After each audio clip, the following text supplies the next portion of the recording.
ایک پوائنٹ بتاتا ہوں لیکن حدیث میں نہیں ہے. مجھے کہتے ہو ڈر بہت لگتی ہے, کروڑوں آدمی سنتے ہیں دنیا بھر میں, لیکن حدیث میں نہیں ہے. لیکن اہل مدینہ کا معمول رہا ہے, چونکہ مدینہ منورہ میں رہتا ہوں نا, جب بھی کوئی پریشانی آوے, کچھ بھی آوے, تو آدمی جو ہے شہدائے احد کے پاس جاوے, ان کو سلام کرے اور اللہ سے دعا مانگے. بہت مجرب چیز ہے. شہدائے احد سے تو مانگنا نہیں ہے بھئی, نبی سے تو مانگا نہیں جاتا. میں تو کلیئر کرتا ہوں نا بھئی, مانگنا کس سے ہے بھائی؟ اللہ سے. دینے والا کون ہے؟ اللہ. لیکن وہ جگہ اسی ہے جہاں یہ لوگ دفن ہے کہ وہاں آدمی کی دعا قبول ہوتی ہے. آدمی اللہ سے مانگے کہ اللہ پاک سلام تو میں ان کو کر رہا ہوں, سلام تو کسی کو بھی کر سکتے ہو, مغفرت کی دعا کسی کو بھی کر سکتے ہو, لیکن یہ کہ اللہ سے مانگے کہ اللہ میری فلاں پریشانی ہے, تو میری پریشانی دور کر. خاص طور سے جن کے نکاح نہیں ہوتے وہاں جا کر دعا مانگتے ہیں, نکاح ہو جاتے ہیں ان کے. چونکہ مدینہ منورہ میں رہا تو وہ لوگ ملتے ہیں نا, ہمارے بیانات ہوتے, یہ ہوتے, جاتے ہیں, آتے ہیں, جاتے ہیں, وہ تو انہوں نے یہ سفر میں سنا ہے مجھے. یہ کہا کہ اب جب کوئی بھی ایسا ہو تو ہم بھیج دیتے ہیں, جب سلام کریں ان کو, لیکن دعا مانگ اللہ سے. ہمیشہ یاد رکھنا, ہم سلام تو کریں گے حضور صلی اللہ علیہ وسلم کو, لیکن مانگیں گے اس سے بھائی؟ دینے والا کون ہے؟ اللہ. ہر چیز ہر منزل میں اللہ کی محتاج ہے. اللہ کسی منزل میں کسی چیز کا محتاج اور پابند نہیں ہے. احد پہاڑ جو ہے نا, یہ احد پہاڑ حضور صلی اللہ علیہ وسلم دیکھتے تھے, وہ احد پہاڑ کی مستقل فضیلت ہے. اور حضور کہتے تھے احد یحبنا ونحبہ, احد یحبنا ونحبہ, احد ہم سے محبت کرتا ہے, ہم احد سے محبت کرتے ہیں. خاص طور سے جب بارش ہوتی ہے اس وقت میں احد پہاڑ جو چمکتا ہے تو ہم لوگ مستقل دیکھنے کے لیے نکلتے ہیں. بارش سونے کی طرح چمکتا ہے وہ, جب بارش خوب گرتی ہے, اور احد پہاڑ کو تو عرب لوگ سب دیکھنے کے لیے آتے ہیں کہ یار کیسا چمک رہا ہے. حالانکہ پہاڑ تو دنیا میں ہم نے بہت دیکھے بھئی. ہم تو اب لوگ مجھے پوچھتے ہیں کہ مولانا آپ کون سے ملک میں گئے ہو؟ میں نے کہا بھائی یہ پوچھ کون سے ملک میں نہیں گیا, یہ پوچھ کہ کون سے ملک میں نہیں گیا, یہ پوچھ تو پتہ چلے کہ یہاں نہیں گیا. اللہ سب جگہ لے گیا, سب جگہ کا پہاڑ بھی دیکھیں, لیکن اس کی نوعیت ہی الگ ہے. مولانا سید خان صاحب رحمۃ اللہ علیہ فرماتے تھے کہ بھئی یہاں سے تم جو ہے احد پہاڑ پر جاؤ اور اللہ سے دعا مانگو. یہ مولانا سید خان صاحب رحمۃ اللہ علیہ ہمیں کہتے تھے, ان کی تربیت میں رہے ہم, کہ تم جاؤ احد پہاڑ پر جاؤ, شہدائے احد کو سلام بھی کرو, اور احد پہاڑ پر جا کر کہیں پر بیٹھ کر اللہ سے دعا مانگو. وہ قربانیاں جو ہیں وہ اب تک احد پہاڑ اس کی گواہی دیتا ہے, جو قربانیاں دی گئی ہیں. تو حضور صلی اللہ علیہ وسلم شہدائے احد پر گئے, اور وہاں جا کر جو ہے انتقال سے پہلے اور یہ کہا کہ دیکھو تھوڑے دنوں میں تمہارے پاس میں آنے والا ہوں. اور صحابہ سے کہا, صحابہ ساتھ تھے نا, یوں کہا کہ دیکھو میرے جانے کا تم لوگ زیادہ ویلا مت کرنا, میری تمہاری ملاقات حوض کوثر پر ہوگی, حوض کوثر تیار کرنے کے لیے جا رہا ہوں, میری تمہاری ملاقات وہاں ہوگی. جب صحابہ لے کر چلے تو حضور نے فرمایا میرے بھائیوں کو میرا سلام کہنا. تو حضرت ابوبکر نے پوچھا السنا اخوانک یا رسول اللہ, اے اللہ کے نبی کیا ہم آپ کے بھائی نہیں ہیں؟ آپ نے فرمایا اللہ تم میرے بھائی نہیں ہو, بل انتم اصحابی, تم میرے ساتھی ہو. میرے بھائی بہنیں تو وہ ہیں جنہوں نے مجھے دیکھا نہیں ہے اور میری بات پر لبیک کہہ کے کھڑے ہو جاتے. ہم لوگ حضور کے بھائی بہن ہیں. کسی نبی نے اپنے امتی کو بھائی بہن نہیں بنایا ہے, حضور نے بھی اپنا بھائی بہن بنایا محبت میں. یہ کون ہے کہ حضور کا بھائی ہے, یہ کون ہے کہ حضور کی بہن ہے؟ حضرت ابوبکر نے پوچھا السنا اخوانک یا رسول اللہ, کیا ہم آپ کے بھائی بہن نہیں؟ آپ نے فرمایا اللہ میرے بھائی بہن تو وہ ہیں جنہوں نے مجھے دیکھا نہیں ہے, بعد میں آئیں گے, اللہ رسول ہماری باتیں سنیں گے, قدم اٹھائیں گے, کام کریں گے. ہم نے حضور کو دیکھا نہیں ہے, لیکن جو حضور باتیں بتاتے ہیں فوراً عمل کرتے ہیں ہم, کیونکہ نبی نے بتایا ہے. اب واپسی میں حضور صلی اللہ علیہ وسلم کی جب باریاں ہوتی تھی امہات المومنین کی, تو جب احد سے واپس آ رہے ہیں انتقال سے پہلے, تو آپ کی باری تھی حضرت میمونہ کے گھر میں. تو حضور صلی اللہ علیہ وسلم نے اب امہات المومنین کو جمع کیا اور جمع کر کے کہا کہ بھئی دیکھو باری تو ہے آج میمونہ کی، لیکن میری خواہش یہ ہے کہ اب میری طبیعت ٹھیک نہیں ہے، آخری دن چل رہے ہیں، تو اگر خوشی کے ساتھ تم سب اجازت دے دو تو میں عائشہ کے پاس رہوں گا، خوشی سے اجازت دو، ایک رات کی باری ہوتی تھی نا۔ تو سب ماؤں نے کہا کہ نہیں، آپ جس میں آپ کو خوشی ہے۔ تو حضرت عائشہ کی وہاں حضور نے قیام کیا، یہ آخری دن گزر رہے ہیں۔ اور جب حضرت عائشہ کا وہاں قیام کیا تو ایک دم سے قیام ہوا نا، بھی باری تھی کہاں؟ حضرت میمونہ کے وہاں۔ تو انہوں نے تیاری کر رکھی تھی، بستر کی، کپڑوں کی، جو بھی ترتیب ہوتی ہے رکھی تھی، لیکن اب یہ تو بالکل فیصلہ پلٹ گیا کہ پھر تم اجازت دو تو میں عائشہ کے پاس رہوں، لیکن میری دوائیں بھی جانتی ہے، وہ میری خدمت بھی کرتی ہے، خدمت تو سب کرتی ہیں، لیکن یہ کہ میری خواہش ہے کہ میرے دن آخری وہیں گزرے سب۔ اب یہاں جو ہے حضرت عائشہ نے کوئی تیاری تو کی نہیں تھی، بات سمجھ میں آ رہی نہیں آ رہی؟ یہ مضمون بہت لمبا ہے، 5 گھنٹے کا یہ مضمون ہے جو مجھے 8:25 کو ختم کرنا ہے۔ کہ بھی حضرت عائشہ نے تیاری تو کی نہیں تھی، تو ساری ماؤں نے کہا کہ عائشہ جلدی جلدی تمہیں جو چیز کی ضرورت ہو ہم مہیا کر دیتے ہیں، کھجور کی ضرورت ہے کھجور لے آتے ہیں، دودھ کی ضرورت ہے دودھ لے آتے ہیں، اور خالی تم اشارہ کر دینا ہم لے آئیں گے۔ یعنی دوسرے ماؤں نے مدد کی کمرہ صاف کرانے میں۔ یہ نبی آ رہا ہے تو کمرہ تو صاف کرنا پڑے گا نا، بستر ٹھیک کرنا پڑے گا، تکیہ ٹھیک رکھنا پڑے گا، جو دوائیں وہ ڈھنگ سے رکھنی پڑے گی۔ اب حضور صلی اللہ علیہ وسلم یہاں آئے حضرت عائشہ کے کمرے میں۔ حضرت عائشہ کے کمرے میں جب آئے حضور صلی اللہ علیہ وسلم، تو عائشہ رضی اللہ تعالیٰ عنہ فرماتی تھی کہ حضور صلی اللہ علیہ وسلم کے دوسرے دن جب فجر کا وقت آیا تو سارے کے سارے ملاقات کے لیے آئے، حضرت علی بھی آئے، حضرت فاطمہ بھی آئی، سب آئے، امہات المومنین بھی آئی، حضرت ابوبکر بھی آئے، سب آئے، اور سب نے آ کر کہا کہ حضرت عائشہ آپ کی طبیعت بہت اچھی ہے ماشاءاللہ۔ شہداء احد کے پاس سے جا کر تھا بالکل جوان بن گئے، دیکھو چہرے پر کیسا رونق ہے۔ آپ نے فرمایا ہاں آج مجھے بہت اچھا لگ رہا ہے، وہ جو ٹینشن تھا، وہ جو فکر تھا، وہ طبیعت بے چینی تھی، آج نہیں ہے، آج میری طبیعت بہت اچھی ہے، بہت ہے۔ تو پھر سب لوگ جڑے ہوئے تھے حضور کے ساتھ۔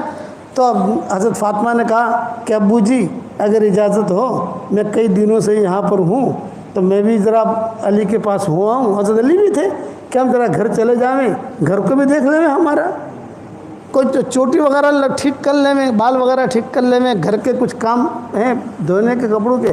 حسن حسین کو بھی دیکھا نہیں ہے کئی دنوں سے ہم نے، حسن حسین بھی کھڑے ہوئے تھے وہاں، اجازت لی تو آپ نے حضور نے اجازت دی تھی کہ جاؤ تم جاؤ۔ یہ دونوں میاں بیوی نکل گئے، حسن حسین تھے، آپ نے ان کو پیار کیا، آؤ تم بھی جاؤ ماشاءاللہ، یہ بھی کھیلتے کھلتے نکل گئے۔ اب حضرت ابوبکر آئے، حضرت ابوبکر نے آ کر کہا کہ حضرت میں جو ہے کئی دنوں سے یہاں ہوں، آج آپ کی طبیعت ماشاءاللہ مجھے بہت اچھی لگ رہی ہے، تو میں بھی بنت خارجہ کے پاس ہوا ہوں۔ بنت خارجہ ان کی دوسری بیوی کا نام تھا جو عوالی میں رہتی تھی، ایک بیوی یہاں رہتی تھی حضور صلی اللہ علیہ وسلم کے قریب کہیں، اور ایک بیوی رہتی تھی بنت خارجہ، اس کا نام تھا، یہ رہتی تھی عوالی میں، آج کل ہم جہاں رہ رہے ہیں عوالی میں، وہاں ان کا مکان تھا، وہاں سے پیدل جانا ہو تو 20-25 منٹ پیدل کے لگتے ہیں وہاں۔ میں وہاں ہوا ہوں، کئی دنوں سے گیا نہیں ہوں۔ آپ نے فرمایا ہاں میری طبیعت اچھی ہے۔ حضرت عمر وہاں کھڑے تھے تو حضرت عمر نے مانگی نہیں اجازت، لیکن حضرت علی نے اجازت مانگ لی، امہات المومنین نے اجازت مانگ لی، سب نے یہ فرمایا کہ حضرت ہمارے مکان بھی ایسے ہی ہیں، ہم نے چوٹیاں بھی ٹھیک نہیں کی ہیں، کپڑے بھی ایسے ہی رکھے ہوئے ہیں، اب تو عائشہ ہے آپ کے پاس یہاں خدمت کے لیے، ہم بھی اپنا کام نمٹا لیں۔ آپ نے سب کو اجازت دے دی۔ حضرت عمر کھڑے تھے، حضرت عمر نے کہا تھا میں جانے کا نہیں، میں نہیں جانے کا، میں نہیں جانے کا۔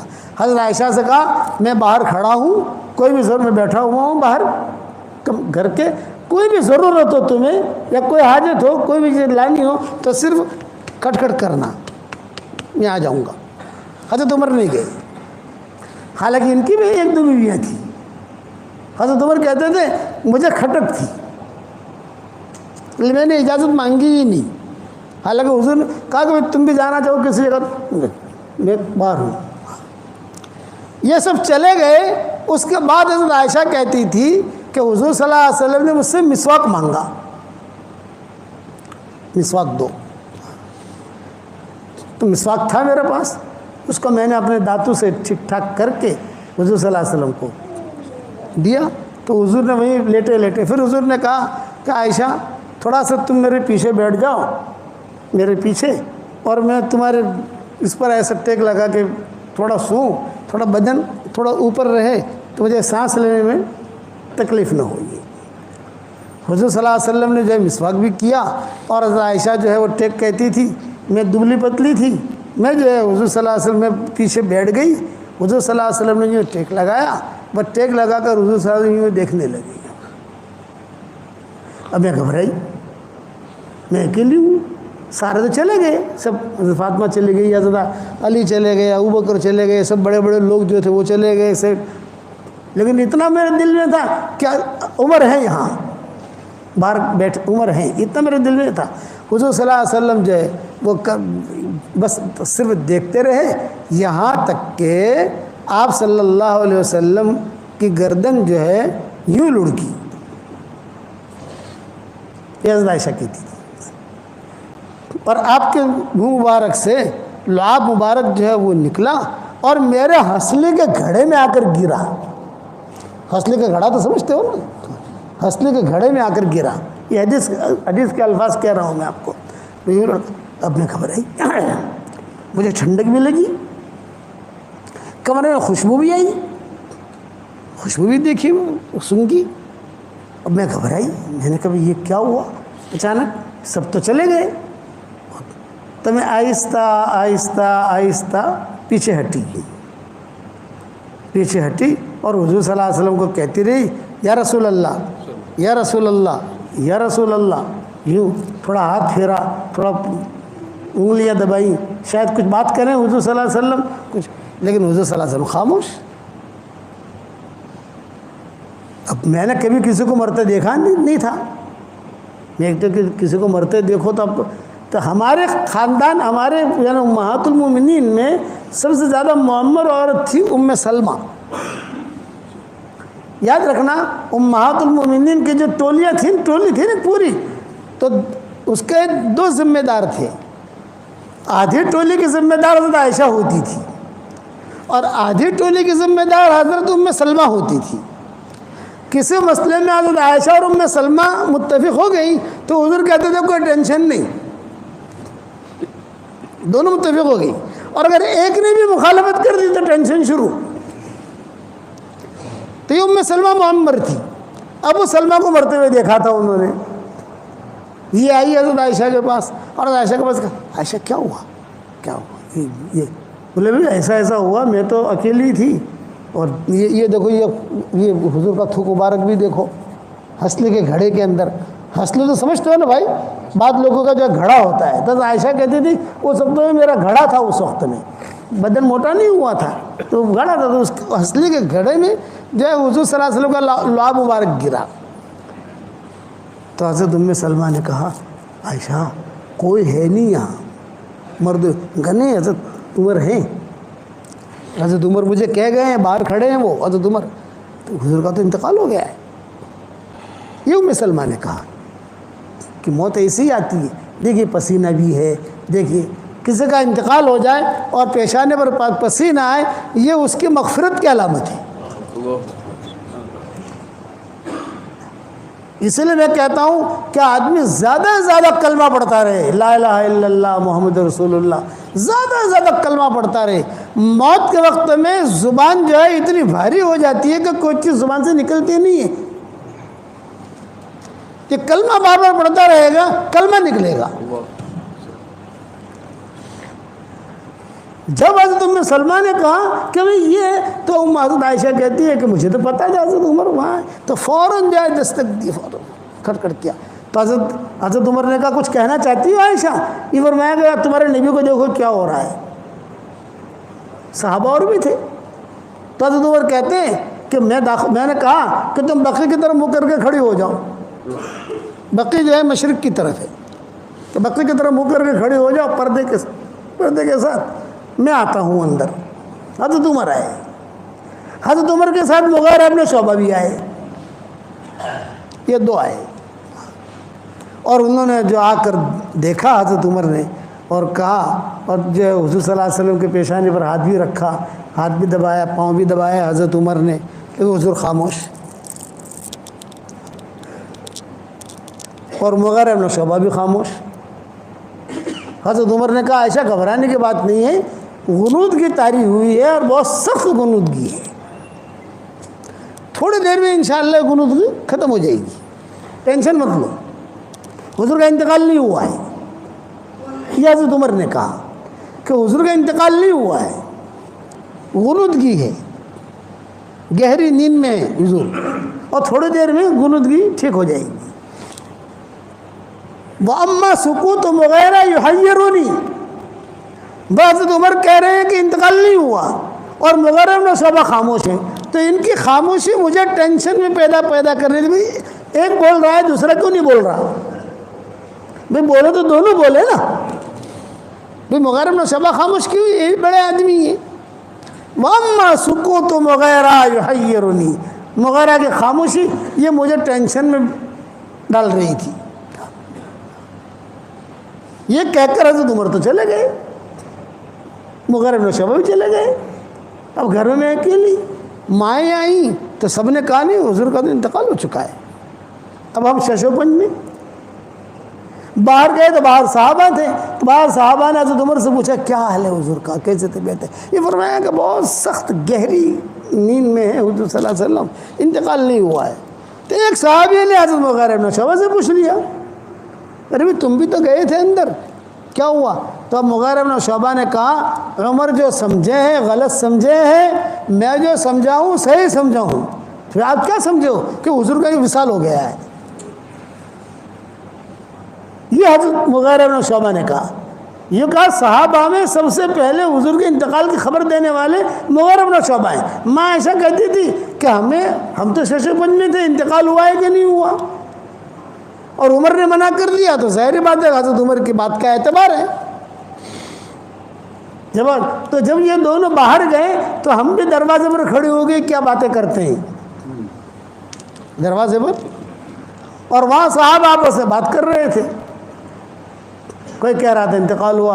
حضرت مغیرہ بن شعبہ نے کہا نہیں بھی دیکھو عمر جو سمجھے ہیں وہ غلط سمجھے ہیں، میں جو سمجھاؤں صحیح سمجھاؤں، کہ حضور صلی اللہ علیہ وسلم اللہ کے وہاں چلے گئے. اب اتنا حضرت عمر کو سننا تھا، حضرت عمر جذبات میں آ گئے. یہ فرمایا خبردار جس نے کہا کہ حضور کا انتقال وہ اپنا انتقال سمجھ لے.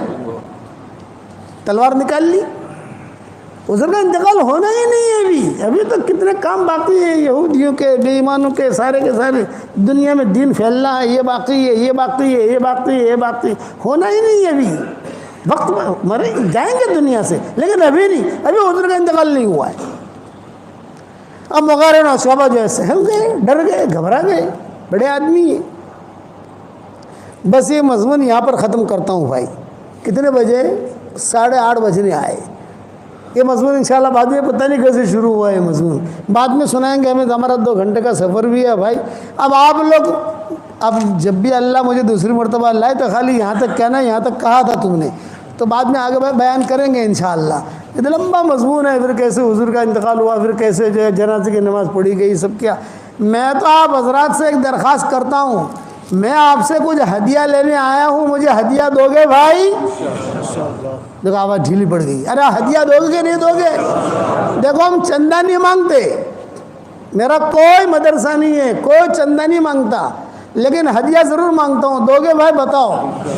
بس میری درخواست یہ ہے کہ جب بھی میرے سبق سنو یا جب بھی میرے بیانات سنو میرے لیے دعا کر دینا. اتنا تو کرو گے کہ نہیں؟ ایک بات یہ ہوگی. دوسری بات یہ ہے کہ میں آپ کو ہدیہ دینے آیا ہوں. 10 مرتبہ سورہ اخلاص پڑھ لو تو جنت کے اندر ایک محل تیار ہو جاتا ہے. آج کل میرے شاگردوں کو کہتا ہوں 313 مرتبہ سورہ اخلاص پڑھنے کی عادت ڈالو. 31 بنگلے جنت میں تیار ہو جائیں گے انشاءاللہ. اور کوئی انکم ٹیکس والا آپ کو فون نہیں کرے گا. تمہارے 20 نگر میں تو انکم ٹیکس والے بہت آتے ہیں نا کہ بھائی صاحب تم تو اتنے پیسے کہاں سے لائے تم؟ 313 مرتبہ سورہ اخلاص پڑھنے کی عادت ڈالو تو انشاءاللہ 31 بنگلے جنت میں تیار ہو جائیں گے، اور 104 مرتبہ قرآن شریف پڑھنے کے برابر اللہ ثواب دے گا۔ ایک ہدیہ تو یہ ہے۔ دوسرا ہدیہ یہ ہے 313 مرتبہ درود شریف پڑھو، شارٹ والا درود شریف، صلی اللہ علیہ وسلم صلی اللہ علیہ وسلم صلی اللہ علیہ وسلم 313 مرتبہ۔ تیسرا ہدیہ ہے 313 مرتبہ استغفار پڑھو، اللہم اغفر لی اللہم اغفر لی اللہم اغفر لی، جلدی پورا ہو جائے گا انشاءاللہ۔ اور چوتھا ہدیہ اب نیا شروع کیا ہے، 100 مرتبہ سورہ فاتحہ پڑھنے کی عادت ڈال دو۔ جتنی دعائیں قرآن حدیث میں آئی ہے سب سے اہم اور جامع دعا سورہ فاتحہ میں ہے، تو 100 مرتبہ وہ 4 ہدیے سمجھ گئے بھائی۔ 313 مرتبہ سورہ اخلاص، 313 مرتبہ درود شریف، 313 مرتبہ استغفار، اور 100 مرتبہ سورہ فاتحہ۔ اس کے بعد انشاءاللہ اللہ تعالیٰ سے جو مانگو گے اللہ آپ کی دعا قبول کرے گا، مرادیں بھی پوری کرے گا، اور انشاءاللہ مرنے کے بعد اتنے سارے بنگلے ہو جائیں گے کہ آپ کہو گے کہ یار بنگلے بنگلے ہیں۔ صحیح حدیث میں ہے یہ چیزیں۔ حضرت عمر سے حضور نے کہا تھا، عمر 10 مرتبہ سورہ اخلاص پڑھ، جنت میں اللہ ایک بنگلہ دے دے گا، ایک محل دے گا۔ حضرت عمر نے کہا 10 مرتبہ پڑھوں جنت میں ایک محل؟ آپ نے فرمایا ہاں۔ حضرت عمر نے کہا بہت محل بناؤں گا۔ آپ نے فرمایا بنا جتنا بنانا ہو تجھے۔ تو یہ آپ لوگ شروع کرو گے انشاءاللہ۔ اس کے بعد اللہ تعالیٰ سے دعائیں مانگو، جو بھی حاجتیں ہوں اللہ تعالیٰ سے مانگو۔